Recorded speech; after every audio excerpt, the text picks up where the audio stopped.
What's up YouTube? Welcome back to another AI only video. So I recently did a video in which I posed the question, can the AI form Rome if I buff their ideas? And I picked Byzantium, buffed their ideas, and well, they were not able to form Rome. But I was going through the comments in that video, and a commenter named Jack left the comment, what if you tried some nation which may be more focused on conquest, like Muscovy? They can also form the Roman Empire, right? Or some nation which flips from Catholic, like Brandenburg to Prussia. Will it work? And I was thinking, and I really focused on, what if you tried a nation more focused on conquest? And I was thinking, is the Roman Empire too small? Are our ambitions not great enough? So what is the most conquest-focused nation in EU4? Well, my friends, it's gotta be Jan Mayen. Because we've got the invader modifier, we've got all the other stuff, and not only that, this time I broke this country.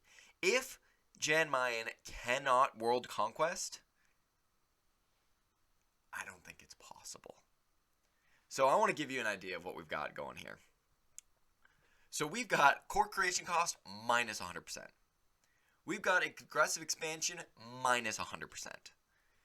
We've got land force limit modifier minus 99%. Now you might be thinking, why are you crippling their ability to create units? This is going to come into play later. 100 prestige, always max. Infantry combat ability plus 200%. Super troops. Morale, discipline, morale 1000, discipline 500. Super troops. Naval attrition, minus 1500. These ships ain't gonna sink for nothing. Promoted cultures, 200. Everybody's a Jan Mayen. Liberty, desire, and subjects, minus 10,000%. Nobody's rebelling. Improve relations, 1,000%. Liberty, desire from subject development, minus 20,000. Everyone loves Jan Mayen. Finally, diplomatic annexation cost, minus 1,500.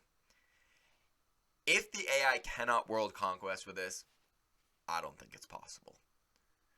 So we're going to go and take a look and see what we got here and see, can the AI pull off something that I myself have not pulled off in like 2,000 hours of playtime because, well, I get bored and the AI doesn't. So I guess that's something going for him.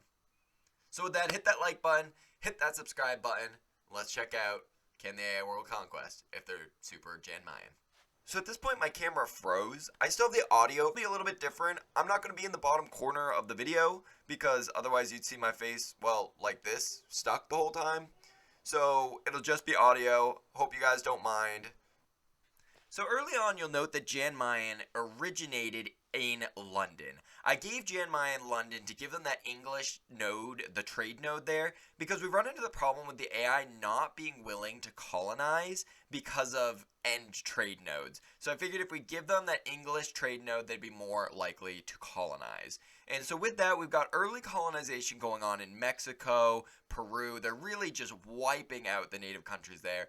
And also doing something that we see quite often, which is completely ignoring Europe. Jan Mayen has gone through the Nordic countries while leaving Norway, and we now have Jan Mayen Eastern Europe, which at this point is just becoming Asia. They are going the Russian route.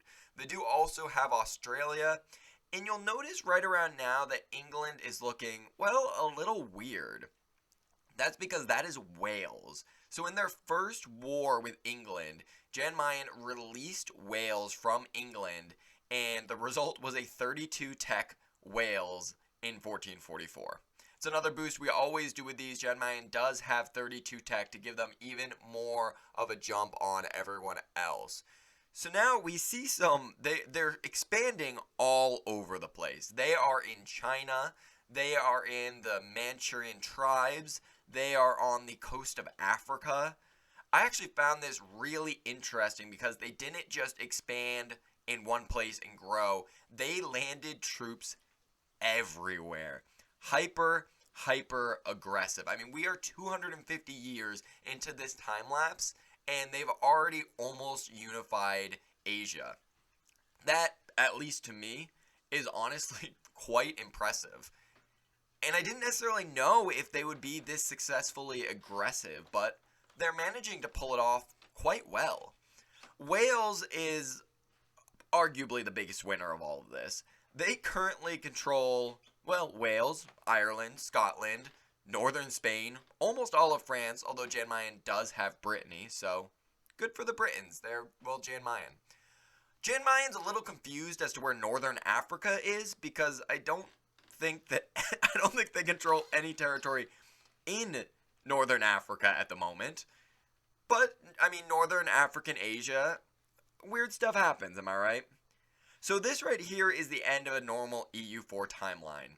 And the fact that they were able to conquer, honestly, what? 2/3 of the world in the normal time slot? That's not bad if you ask me. And I think it's partially because of the way they've expanded. Like, me, when I play EU4, I'm like, alright, I need nice borders, I need to grow. They just landed troops everywhere. Not bad. Impressive. We do have Brazil existing. Spain still exists. The Commonwealth is actually doing quite well, and they're still ignoring Europe.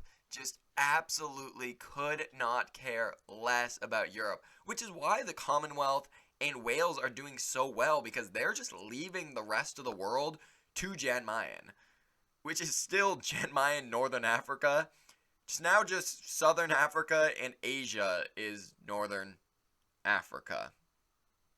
So it was right around here that we saw that modifier at the beginning, that minus 99% manpower modifier. That was something that I added in around here because the game started crashing about every 20 years. And as it went longer, that time was getting shorter and shorter. And I actually thought that this was going to be a wrap. I didn't think we were going to be able to go any farther because of how often the game was crashing. It got to the point where it was crashing faster than every 5 years. And the game autosaves every 5 years, and so I wasn't getting to those autosave intervals. As a result of that, I thought, alright, I'm going to reduce their manpower because of the fact that they had so much manpower. Everything was in the negatives. So much manpower.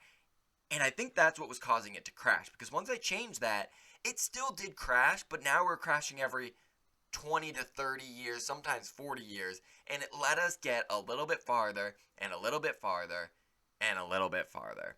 This was by far the longest that I've had to record a time lapse in a while, since I did my week-long time lapse, because of the sheer number of times that the game collapsed. So you'll notice that Jan Mayen finally has turned on Wales. I feel like they created Wales, so they sort of protected them for a little bit, and now they're completely just saying, alright, you're basically the only one left, so we're gonna take you out. Now what's interesting coming up here, and I actually wasn't sure how the AI was going to handle this, you'll notice that Spain, well, is now gone. That little bit on Northern Africa. But they're not gone.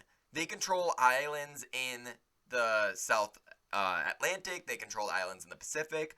But those also just went. I honestly wasn't sure if the AI would take a country that was just on islands like that.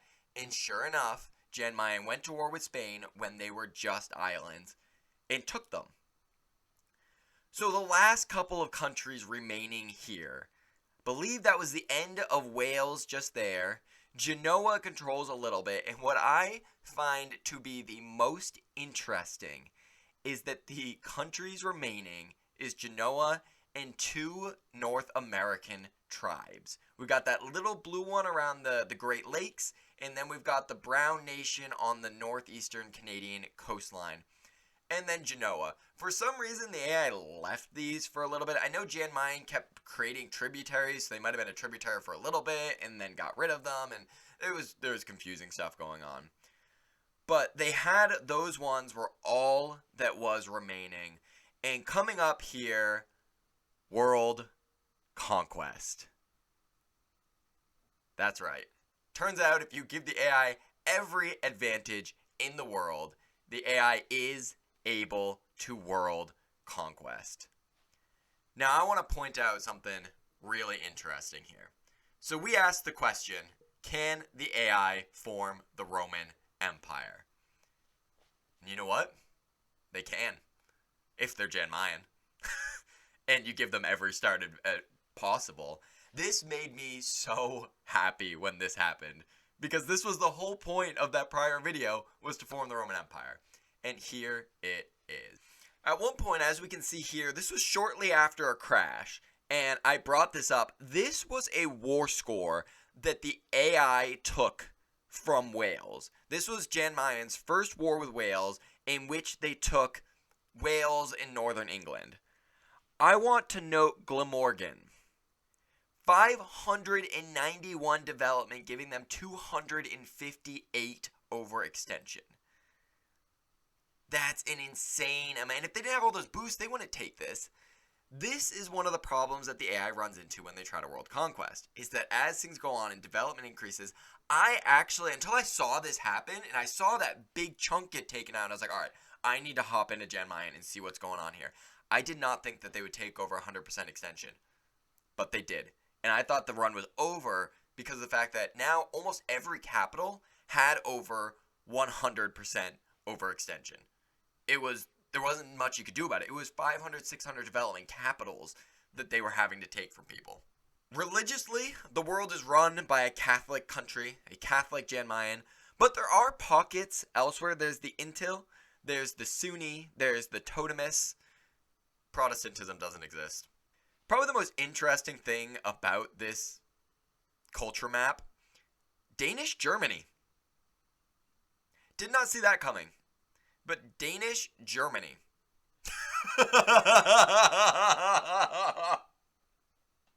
What in the world is this? This is the greatest dynasty of all time. Are they pirates? It's just run by Arr. What am I looking at? I'm done. I'm so broken. What is this dynasty? Imperator Bamzi the First. R. This guy is my spirit animal. Imperator Bamzi the First. R. Development. The development power of the world lies in the English Isles. We have got Essexia, which is the capital of the Roman Empire, with a development of 820.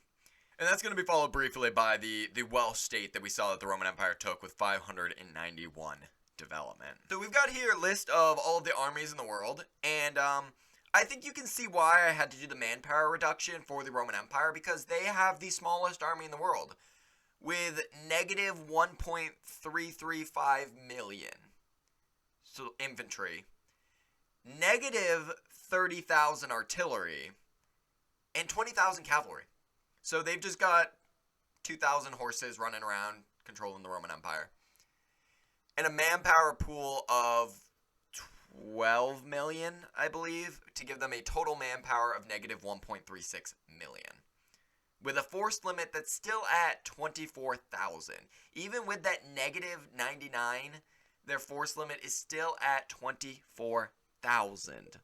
And last but not least, we have the Great Powers list. And this is why I ran this simulation for almost 6 days to try to get to this screen with just the AI. And we have got, number one, the Roman Empire with 58,078 development. Thank you guys so much for watching this time lapse. I had a lot of, you know what? I'm not going to say I had a lot of fun recording this one, because I had to monitor this one so much because of how often the game crashed. So much. I mean, every hour I had to look back and see if it was still running or if I needed to reload it back up again. So you know what? I didn't have the most fun in the world recording this. Recording the audio, oh, absolutely. Watching it, absolutely. But the actual recording process was a drag. So because of that, if you guys like this video, hit that like button. If you guys enjoy this content, hit that subscribe button. I'll be having more of these coming out, and it really does help out with the YouTube algorithm and getting these videos seen by more people. More subscribers we get, the more often I can put together content that's maybe more time consuming. And so make sure to hit those buttons, like, follow, subscribe, and I'll see you guys in the next one. Reath out.